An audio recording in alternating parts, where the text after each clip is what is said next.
যাচ্ছি এটা দেখে তোমরা পাগল হয়ে যাবে।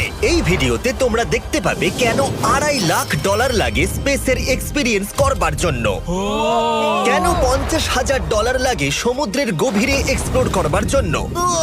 এটা তো আমাদের দিকে আসছে। এইরকমই আরো অনেক এক্সপিরিয়েন্স আমরা এই ভিডিওতে করতে চলেছি। আমি এখন পৃথিবীর সবথেকে উঁচু বিল্ডিং এ দাঁড়িয়ে রয়েছি।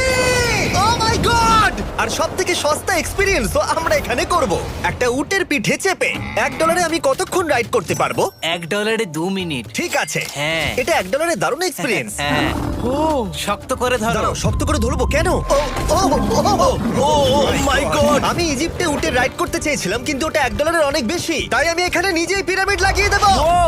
এই তো। এটা তো দারুণ। ভাই এতে তো বসে ওয়ার্কআউট হয়ে যাচ্ছে। আমি অনেক উপরে আকাশে রয়েছি মনে তাহলে হচ্ছে। আমার আর চ্যান্ডেলের অবস্থাটা বোঝো। বুঝেছি। ঠিক আছে, $1 মাত্র 2 মিনিট রাইড করা যেত, আর সেই সময় শেষ। এবার চলো ডিনার করা যাক আকাশে। $10,000 দিলে তোমাকে 3,000 ফুট উপরে